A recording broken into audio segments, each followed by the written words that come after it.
eh,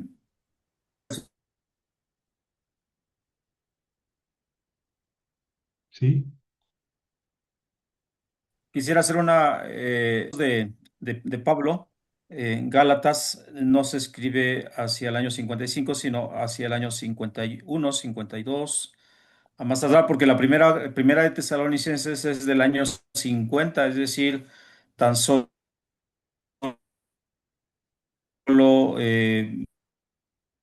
20 años después. 50, luego primera y segunda de Corintios entre el 51 y 52, e igual Gálatas aproximadamente del año 52, máximo por muy tardar año 53. Así la presentan los estudiosos de Pablo, ¿no? Como Zenén Vidal, que ya falleció, este estudioso español que toda su vida se dedicó a Pablo, o Sánchez Bosch, otro de los paulinistas que tuvimos importantes, ¿no? En nuestra, desde el ámbito de la fe católica, también desde el ámbito de la tradición protestante, más o menos lo sitúan en esos mismos años, ¿no? Las cartas. Entonces, estamos hablando de que es una tradición textual y al mismo tiempo un mosaico redaccional, una capa redaccional muy, muy antigua en la que no se menciona el nombre de María.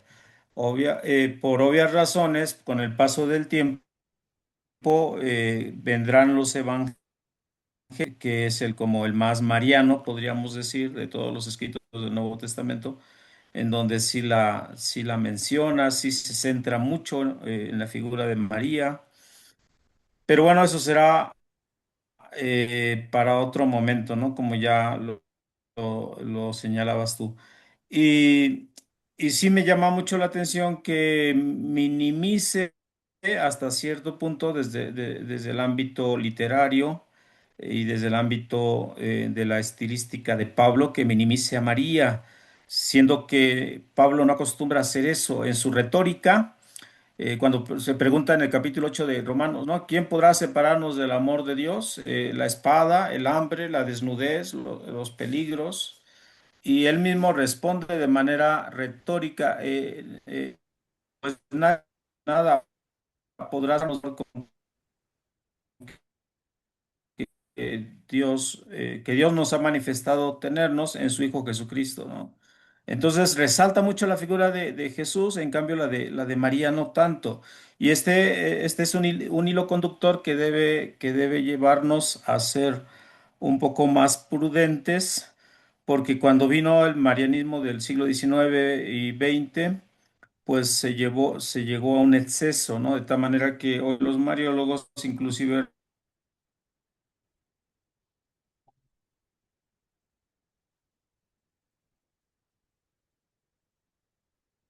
reconocen que cuaternidad, ¿por qué? Porque se tiene tanta fe de María, casi, casi como si fuera una cuasidiosa, en lugar de centrar la fe en Dios, en un Dios trino que es propio de nuestra tradición católica, ¿no? Es lo que quería afirmar, tal vez me explayé mucho, pero es mi comentario. Adelante, doctor Javier. gracias, gracias, Tomás. Eh, bueno, entonces coincidimos aquí en que Gálatas y Corintios son bueno, son dos cartas de Pablo de los 50, este, y no hablan, fíjense que no habla en absoluto, nunca dice el nombre de María, Pablo, la madre de Jesús. Eh, y en esta ocasión, en Gálatas, está hablando pues de que cuando éramos niños estábamos sometidos a los elementos del mundo. Es decir, ¿qué son los elementos del mundo? Podemos deducirlo. Cuando somos niños estamos sometidos a los elementos del mundo, es decir, a los pedagogos, ¿verdad? A las disciplinas que nos van llevando cuando somos niños. Pero cuando llega la plenitud del tiempo, todo cambia. Así termina también el texto, ¿verdad? Así que ya no eres siervo, sino hijo. Y si eres hijo, también eres heredero a causa de Dios. cambia la comparación. Si en el versículo 3 nos está comparando con niños que estamos siendo llevados por un pedagogo, ¿qué pasa cuando llegamos con Jesús? Pues ya no necesitamos pedagogo, ya estamos con Jesús. Y en el versículo 7 pone otra comparación de ese mismo proceso. El que es hijo deja de ser siervo, ¿verdad? Y los cristianos ya no son siervos, porque Dios ha enviado a nuestros corazones el espíritu de su Hijo. Entonces nosotros dejamos de ser siervos y nos convertimos a hijos, así como que arriba dice dejamos de ser niños y nos convertimos en adultos. ¿Cuándo? Cuando llegamos a Cristo. ¿Y cómo dejamos de ser siervos? Cuando recibimos el Espíritu de Cristo. ¿Verdad? Son dos comparaciones diferentes en el versículo 3 y en el versículo 7. Pero les decía que lo más central para nuestro tema es el versículo 4. Nacido de mujer. Aquí uno podría decir, bueno, Javier, no dice nacido de mujer y varón. Está hablando de la concepción virginal de Jesús. Es que aquí no hacía falta hablar de, de concepción de mujer y varón, porque no está hablando de la concepción virginal. Está diciendo que Jesús nació naturalmente, normalmente, nacido de mujer. Entonces no hacía falta mencionar al varón, pero bueno, pudo haber dicho nacido de varón, pero pues no era digamos, lo indicado, porque todo el mundo nacemos de una mujer, ¿no? Yo creo que aquí no se puede interpretar esto de nacido de mujer como, ay, está hablando de la concepción virginal. Me parece excesivo, ¿verdad? Está más bien diciendo, pues, fue nacido normalmente, ¿no? De una mujer. Eh, claro, no está diciendo, ah, entonces no es Dios. No, no, no. Precisamente lo que está diciendo acá es que Dios envió a su hijo. Entonces sí es Dios, pero este hijo nació de una mujer. Ahí está, digamos, la gran paradoja, el gran misterio de la concepción virginal de Jesús. Y luego dice, nacido bajo la ley. ¿Por qué tiene interés en decir que nació bajo la ley, es decir, sometido a la ley? Porque Él es el que rescata a los que estaban bajo la ley. Y en este sentido, la ley son estos elementos del mundo. Es decir, la ley es el pedagogo que nos dirige, que nos lleva de la mano. Todos los niños tienen que ser educados y conducidos, pues sí, son niños. Pero cuando llegan ya a la meta, pues ya no necesitan pedagogo. Y la ley fue un pedagogo, ¿verdad? Todos fuimos concebidos bajo la ley, lo mismo Jesús. ¿Por qué? Porque Él quería rescatar a todos los que vivían bajo la ley. Y entonces recibir la filiación, hacerse hijos de Dios. Eh, este es el sentido de este pasaje, que como ven muy tangencialmente apenas menciona a la madre de Jesús, ¿verdad? Este, el otro texto es más significativo por lo que no dice que por lo que dice. Porque aquí está diciendo, fíjense, les transmití en primer lugar lo que recibí. Si Pablo está escribiendo en los años 50 y dice, les transmití lo que yo recibí, entonces está diciendo que él no lo inventó, sino que es una tradición que él recibió. Ah, si en los años 50 dice Pablo, esta tradición yo la recibí, pues quiere decir que es una tradición muy antigua y no habla de la aparición a María, pero tampoco habla del hallazgo del sepulcro vacío. En los cuatro evangelios, después de la sepultura de Jesús, de la crucifixión y sepultura de Jesús, el domingo va una mujer, María Magdalena, según Juanito, dos mujeres, según Mateo, tres mujeres, según Marcos, al menos cinco mujeres, según Lucas, van al sepulcro y lo encuentran vacío. Y aquí Pablo no habla del sepulcro vacío. Y dice, es una tradición antigua la que yo les transmití. Y se le olvidó el sepulcro vacío. Bueno, no habla de ninguna mujer. Y los cuatro evangelios dicen que eran mujeres las primeras que fueron al sepulcro y lo vieron vacío. Y según Marcos, se le apareció a María Magdalena, según Mateo, se le apareció a las dos mujeres que habían ido, pero Pablo no habla de eso. Y es la tradición más antigua, mucho más antigua que la de los evangelios. ¿Y dónde está María? Uno se preguntaría, ¿cómo que Jesús no se le apareció a su madre? Bueno, miren, en vez de decir, no, sí se le apareció porque se le tuvo que haber aparecido, porque yo digo, bueno, en vez de hacer esas afirmaciones que están en el aire, porque ningún texto dice que Jesús se le apareció a su madre, valdría la pena reflexionar por qué no se le apareció. Pero yo creo que más importante que por qué no se le apareció, habría que reflexionar por qué Pablo no lo dice, no habla de él. Y yo creo que la conclusión es sencilla, es lógica. Cuando Pablo escribe y cuando Marcos escribe, la comunidad cristiana no se había interesado en María, se había centrado en Jesús, en lo que Jesús había hecho, dicho y el significado de su muerte y su resurrección. Habría que añadirle otros 20 años para que en la comunidad cristiana surgiera la pregunta, bueno, ¿y su mamá? Yo creo que esa es la respuesta, ¿verdad? Pero también hay que notar que los evangelios nunca hablan de la aparición a Jacobo. Aquí se trata de Jacobo, el hermano de Jesús, de que hablamos en las conferencias anteriores. Algunas Biblias dicen Santiago, porque ya dije que es lo canonizan antes de tiempo, es San Jacob. Se le apareció a Jacobo y después a todos los apóstoles. Los evangelios no hablan de esta aparición, ¿verdad? Tampoco hablan de esta aparición, se le apareció a más de 500 hermanos, de esa aparición no hablan los evangelios. ¿Se apareció a Pedro? Sí, parece que sí. Nunca dicen los evangelios que Jesús se le apareciera a Pedro, ¿eh? Dice que Pedro fue al sepulcro y que lo encontró vacío. Juan dice que fue Pedro con el discípulo amado y que encontraron el sepulcro vacío, pero no dice que Jesús se les apareció. Pero probablemente de ahí venga esa tradición de que Jesús se le apareció a Cefas.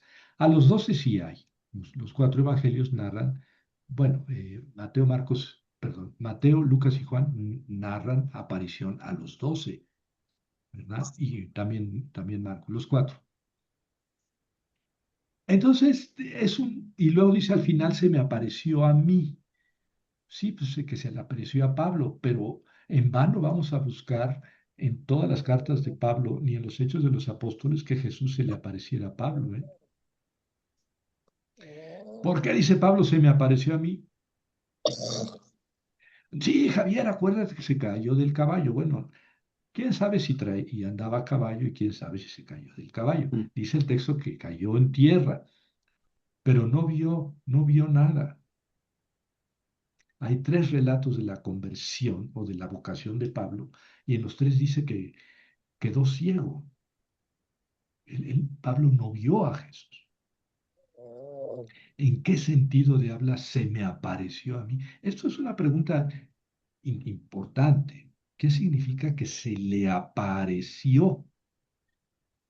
A lo mejor es una experiencia mucho más espiritual que real, porque Pablo dice, cuando él mismo narra su conversión, que no vio nada, que quedó ciego, vio una gran luz que lo dejó ciego. O sea, que aparición de Jesús. Bueno, si a eso se le llama aparición, entonces hay que cambiar un poco el concepto de lo que es aparición, ¿me entienden? Bueno, esos son los dos textos de Marcos, perdón, de Pablo. Después vienen dos textos de Marcos que tampoco nunca menciona a María por su nombre y que Marcos escribe allá sobre el año 65, 70, 65, 70. Claro, hay autores que se van más antes, pero yo creo, a ver qué nos dice Tomás al respecto, que la mayoría de los autores piensa que es entre el 65 y el 70. Algunos dicen que incluso un poco después. En cualquier caso, es el primero de los evangelistas y dice en el capítulo 3, 20, 21, un texto que ya leímos cuando hablamos de los hermanos y las hermanas de Jesús. Fue a su casa, pero lo siguió tal cantidad de gente que no podían tomar alimento. Esto es en Cafarnaúm, su casa en Cafarnaúm. Él vivía en casa de Pedro, que no podían tomar alimento. Cuando los suyos lo escucharon, fueron a recogerlo, pues decían, está fuera de sí. Si ustedes tienen ahí su Biblia, pueden leer este texto y algunas Biblias traducen aquí, está loco.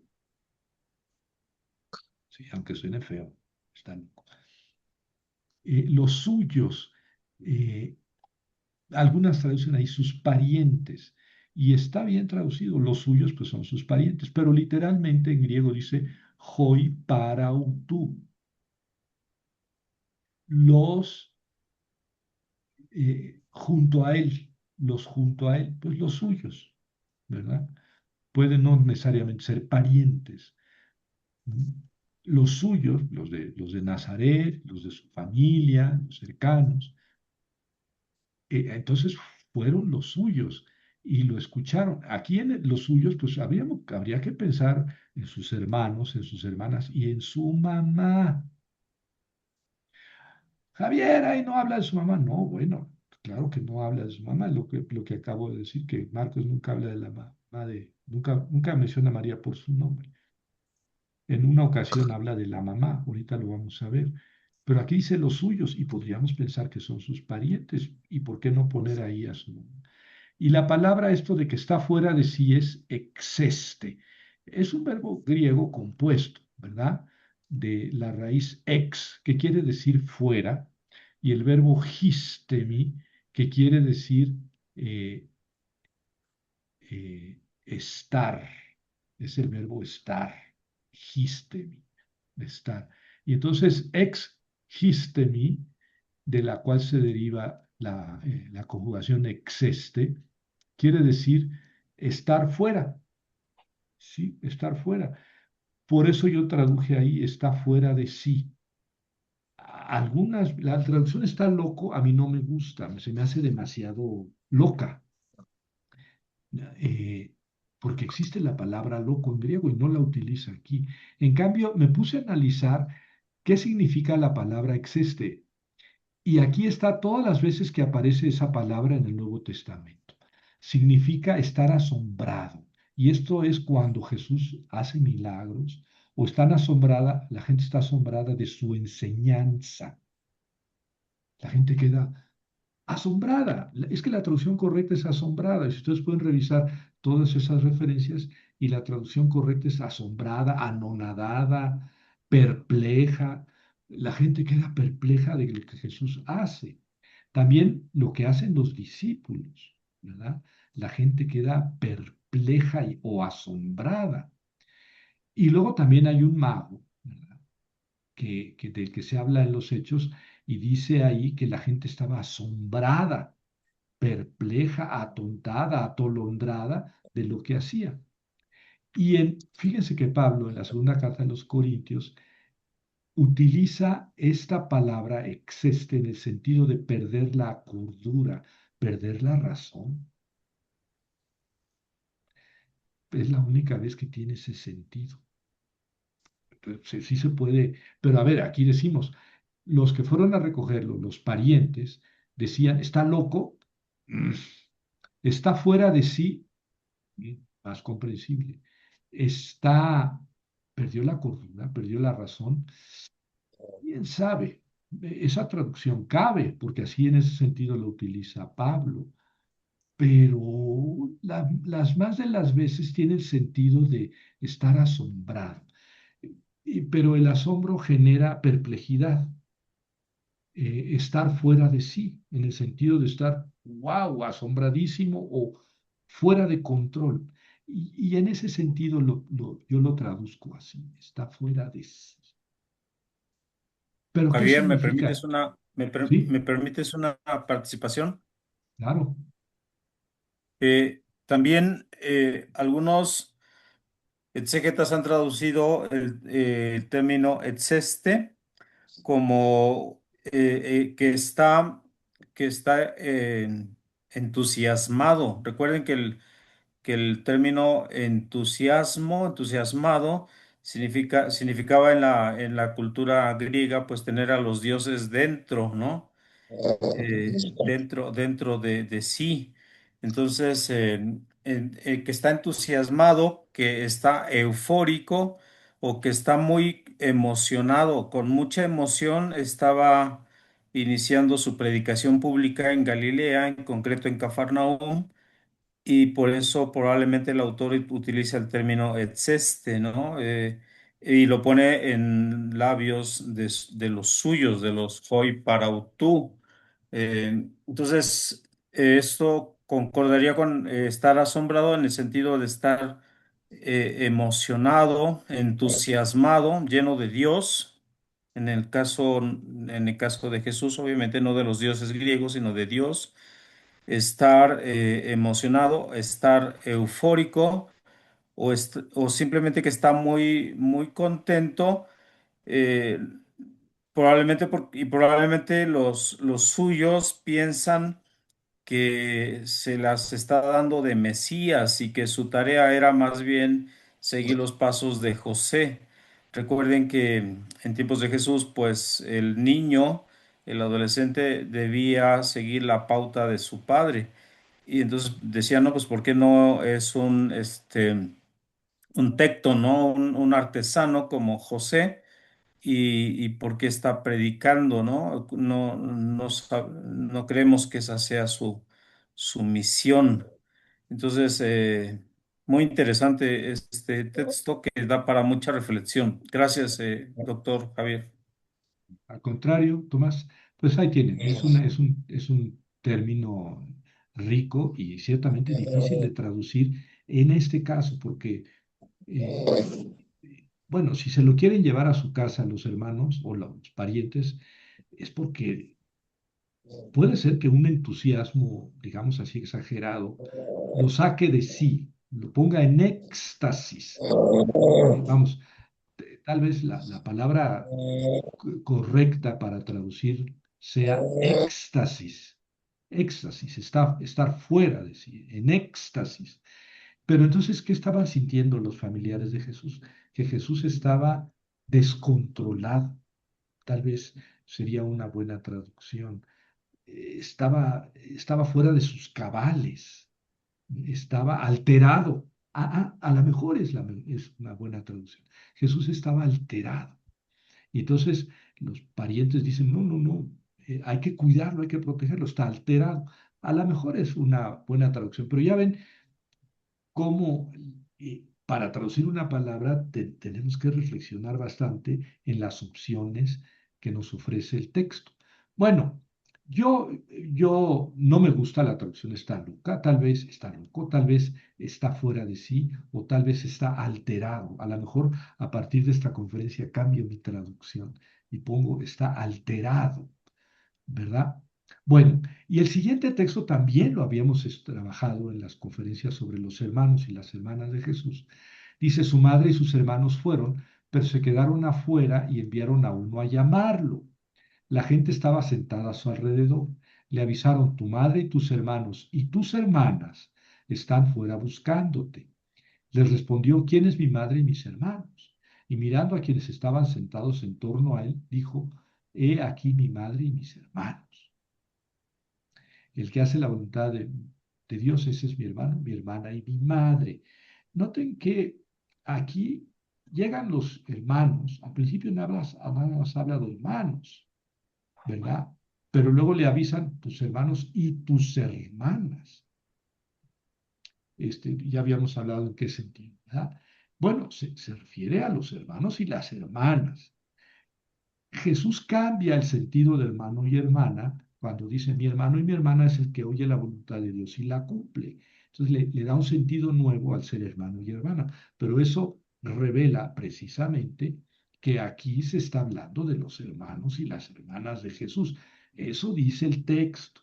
¿Verdad? Podemos ahorcar al texto para que diga lo que queremos, pero lo que dice es eso. Y Jesús lo que hace es darle un sentido más profundo a la palabra hermano y hermana. Este, yo no sé ustedes qué piensan. A mí se me hace que Jesús es un poco groserito con María. Es así. María se presenta y le dicen, ahí está tu mamá, vamos a pensar nada más en eso. Y le dicen, ahí está tu mamá que quiere verte. Y Jesús dice, ¿y quién es mi mamá? El que escucha la palabra de Dios y la cumple, esa es mi mamá. Entonces, claro, claro, podíamos disculpar a Jesús pensando, bueno, ¿y quién cumplía o escuchaba la voluntad de Dios y la cumplía? Pues su mamá. Ah, entonces su mamá es la más mamá de todas las mamás, no solamente porque es mamá, sino porque escucha la palabra de Dios y la cumple. Sí, pero eso no es lo que está diciendo Jesús. En cuanto a su madre, dice, no, mi madre está allá, pero mi madre es todo el que cumple la voluntad de Dios. Y también mi hermano y mi hermana. Noten que tampoco le da el nombre de María a la madre de Jesús.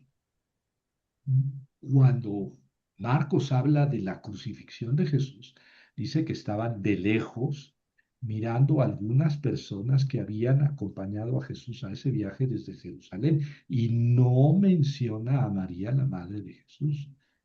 Menciona a María Magdalena, a María, la madre de Simón y José, pero no menciona a la madre de Jesús. Es otra de esas ausencias notorias. Javier, entonces María no estuvo al pie de la cruz o de lejos mirando, ella huyó. No, es que parece que ni siquiera estuvo en Jerusalén cuando mataron a Jesús. María muy probablemente no fue a Jerusalén. De hecho, Mateo, Marcos y Lucas no la mencionan ni al pie ni lejos de la cruz, tampoco el domingo cuando fueron al sepulcro y lo encontraron vacío. El único que la menciona es Juanito, pero de eso vamos a hablar después, porque Juanito se escribe mucho tiempo después, al final del siglo primero después de Cristo. Y bueno, pero eso ya, de eso hablaremos después. Entonces aquí tienen lo que dice Marcos. Resultó muy fácil nuestra conferencia porque son dos textos de Marcos que uno habla de, bueno, uno habla de la madre, de los hermanos y las hermanas, y el otro dice los suyos. Y quién sabe si en los suyos haya que comprender a María, pero parece que sí. Bueno, yo pensaría que sí. No a José, porque José ya nunca se le menciona con vida después de- del nacimiento de Jesús, ya nunca se le menciona con vida. Entonces, lo más probable es que haya muerto, ¿verdad? Más probable. De hecho, nunca se le menciona, pero aquí sí, su madre y sus hermanos y sus hermanas. ¿Tienes algún comentario, Tomás? Muchas gracias, doctor, por esta conferencia. Sí, en torno a la pregunta que todo mundo se plantea, bueno, casi todo mundo, de que, eh, pues entonces, ¿cómo está ese rollo? Si se le apareció a María, su madre, o no, siendo que debió haber sido importante para él. Bueno, pues eso no viene en ningún evangelio canónico, desde luego, ni mucho menos en Pablo, el cual ni siquiera menciona a María por su nombre, pero sí varios textos apócrifos y los padres de la iglesia, como San Anselmo, quisieron llenar esa laguna. No, les puse en el chat el libro de El Evangelio de Gamaliel, que se escribió entre los siglos quinto y sexto, el libro de la Resurrección de Cristo por Bartolomé, más o menos de esa época, el Evangelio de Nicodemo del siglo cuarto. todos ellos apócrifos y la tradición patrística, sobre todo en torno a San Ambrosio. Y finalmente la tradición litúrgica oriental. Eh, en la Edad Media van a venir a reforzar esto San Anselmo, San Bernardino de Siena, entre otros grandes mariólogos de aquel entonces. Y podría yo concluir que hay hoy día dos líneas: la investigación académica, histórica, y fuertemente fiel a lo histórico, bueno, que se resiste a creer porque precisamente porque no hay datos, no hay fuentes antiguas. eh, pues no aborda el tema, ¿no? De si se le apareció a María o no, Jesús resucitado. Y por otra parte, el otro sendero es el de la devoción espiritual, la espiritualidad, la liturgia, en donde sí se menciona, en donde sí se pone el acento en la aparición o en una probable aparición de Jesús a María, ¿no? Entonces era eso, que, en nuestra fe católica pues está más presente eso.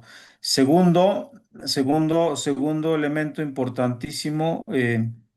Es que, ¿por qué creen que a Marcos se le considera como alguien que si bien no es que rechace o que sea indiferente a María, por lo menos algo que se afirma es que no se le da tanta importancia, no le da tanta importancia a María? Yo considero que, la centralidad de Marcos en Jesús, ¿no? En la misión de Jesús como Mesías, sui generis, pues, porque él lo mira desde otra perspectiva, y como profeta y como siervo de Dios que viene a instaurar el reino, ocupa todas sus neuronas de Marcos como para centrarse en María. Ya vendrán otros autores que, pretendiendo llenar esa laguna o ese hueco que deja Marcos, pues lo harán, ¿no? Como Lucas, en donde, como mencionaba yo, pues ya se centra un poco más en la figura de María. Son mis comentarios y pues para que también sepamos de dónde viene toda la cuestión de cómo se llegó a llenar esa laguna, cómo se llenó esa laguna de qué pasó con las apariciones de Jesús, si le da una prioridad a Cefas, a Pablo, como nos decía el doctor Javier. Tal vez la aparición a Pablo es más desde el punto de vista místico, espiritual. Su aparición a María Magdalena sería todavía un poquito más, tiene más énfasis literario en el Nuevo Testamento. Eh, y por eso en la lógica, en el imaginario católico pues en el imaginario católico no se puede aceptar la idea de que no se le haya aparecido a María, ¿no? Sin embargo, eso es ya otro ámbito, entra más desde el ámbito de la reflexión espiritual, de la historia de la mística, más en ese ámbito que en el ámbito de la exégesis. Gracias. Bueno, muy bien. Muchas gracias a ti, Tomás, por ese cierre. ¿Qué les parece? Felipe. Hola, doctor, muchas gracias. Buenas noches. Buenas noches, Tomás. Bueno, a partir de esto me genera cierto ruido, sobre todo Primera de Corintios 11:3. ¿Qué tanto hace ruido las condiciones sociohistóricas para la postura de Pablo? Eh, Evidentemente que cuando luego habla él, eh, hace referencia, entre otras cosas, a Lidia, a Febe, pero son mujeres ricas, ¿no? Estamos hablando incluso que cuando llega a ciertas casas habla que las hijas de quienes lo reciben son profetisas. Pero en Primera de Corintios 11:3, el varón es gloria de Dios y la mujer es gloria del varón. Es decir, es una postura secundaria. Entonces, no sé, es pregunta para ambos. Y de la misma forma quisiera que me respondieran, eh, este Marcos es el mismo primo de Bernabé con el que se conflictúa Pablo. Bueno, nada más esas dos interrogantes me salieron. Gracias. Nada más. Adelante, maestro Tomás. Sí, bueno, a reserva de lo que le responda al doctor Javier, hermano Felipe, pues para mí son dos cosas, dos respuestas, o una respuesta doble. La primera, tenemos que tomar en cuenta que el texto que usted cita es una inserción, dicen los especialistas en Pablo, que no es pensamiento propio de Pablo. Es decir, el Pablo histórico no fue misógino, hasta donde se sabe hoy día por la investigación pro-paulina, ¿no?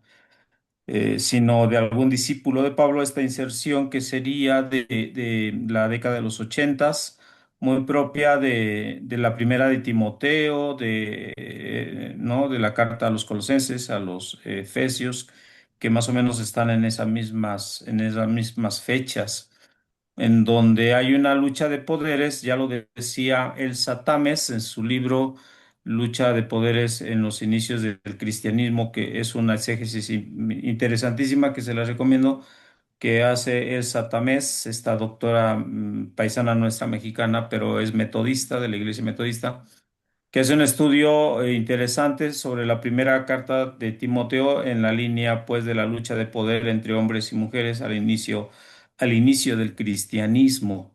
Entonces, por una parte está esto, por otra, no, habría que analizar el texto más desde el punto de vista diacrónico, y también desde el método de los estudios sociológicos, el texto que nos presenta el doctor Javier, ¿no? De las apariciones que hace Jesús y menciona varones, ¿no? Y no menciona casi mujeres. Habría que analizar más desde el punto de vista sociológico, repito, y sobre todo antropológico, porque recordemos que la mujer era colocada en el ámbito de lo privado en tiempos de Jesús, de Pablo. El ámbito propio de la mujer era la casa, el ámbito propio del varón, en cambio, era la plaza pública, el ámbito público, ¿no? Entonces también está el binomio de vergüenza y honor y vergüenza, que varios autores le han aplicado al estudio, por ejemplo, del Evangelio de Mateo o de Lucas, ¿no? El tema de la antropología cultural, que es otro método de estudio del Nuevo Testamento. Habría que analizar esto más a fondo. Sería interesante una conferencia en esta línea ¿no? El conflicto hombre-mujer en los inicios del cristianismo, ¿no? Y por otra parte, recordar que Jesús en Lucas 8:3 se hace acompañar de mujeres, y mujeres de clase media o clase alta, que dice Lucas, y le ayudaban con sus bienes.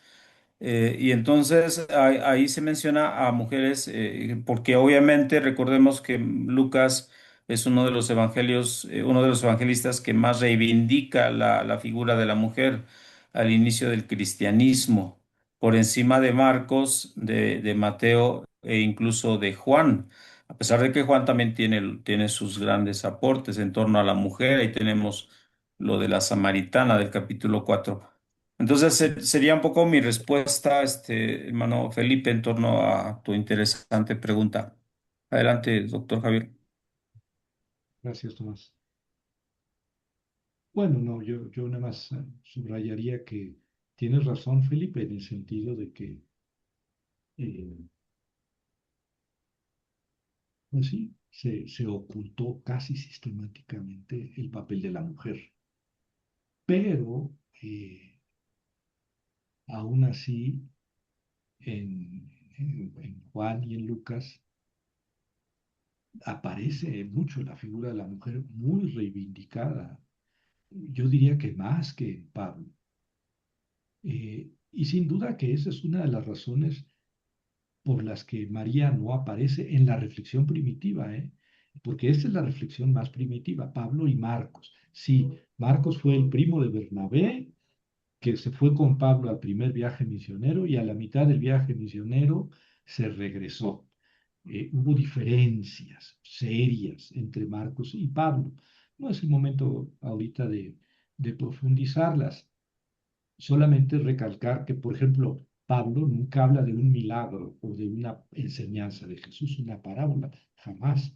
Pablo hace teología sobre lo que significa la muerte y la resurrección de Jesús. Y Marcos es al revés. Marcos abunda en milagros, es completamente descriptivo, épico. Milagro y otro milagro y enseñanza y otra parábola y otro milagro y así se va Marcos. Es casi, yo creo que por eso se pelearon Pablo y Marcos. Bueno, sí, es ese mismo Marcos, contemporáneo de Pablo, tal vez un poco más chaval, este, y yo creo que sí hay cierta misoginia en el Nuevo Testamento, sí, a pesar de que sea Pablo, a pesar de que sea Pablo, yo creo que el personaje menos misógino de la Biblia entera es Jesús. Eh, Jesús es lo inaudito en su relación con las mujeres. Y después de Jesús, desgraciadamente, ni Pablo, ni el Periquito, ni Juanito, ni nadie llegó a entender la calidad, la importancia del trato que Jesús dispensó a las mujeres. Ya se nos hizo tarde, disculpen que, pero yo espero que haya sido sabroso. Ahora vimos nada más Pablo y Marcos, que es lo primero que se escribe del Nuevo Testamento. La próxima semana, como ya anunció Tomás, vamos a hablar de Mateo y Lucas, que sí hablan de la Virgen María con cierto detenimiento, especialmente Lucas, pero también Mateo. Y vamos a dejar para el final Juanito. ¿Por qué? Porque es lo último que se escribe del Nuevo Testamento. Como ven, abarcamos lo que dice el Nuevo Testamento, lo que dice, no lo que queremos que diga, lo que nos imaginamos, lo que estamos obligando al Nuevo Testamento a decir. Lo más, vamos, el camino, el método para leer la Biblia es respetar la Biblia. ¿Qué dice la Biblia? Primero vamos a leerla y ya después la juzgamos, la interpretamos, pero lo primero es qué dice la Biblia. Bueno, alguien que quiera cerrar la conferencia de hoy con alguna reflexión, que ojalá sea breve. Pues en mi caso sigo aprendiendo de todos ustedes. Realmente no estoy muy adentrado en lo que ustedes nos enseñan en tus conferencias. Cuando pedí que me invitaran a estos miércoles de conferencias y también lo que expresó Tomás me pareció muy valioso, muy importante y yo creo que complementa mucho lo que tú nos das. ¿Sí? Bueno, Gracias. gracias a ti. Gracias. Con eso terminamos nuestra conferencia de hoy. María en Pablo y en Marcos. Nos vemos la próxima semana, María en Lucas y Mateo. Que descansen, que la pasen muy bien. Gracias, Buenas buenas noches, noches a gracias todos. por Gracias. su Buenas maestro. Buenas noches. noches.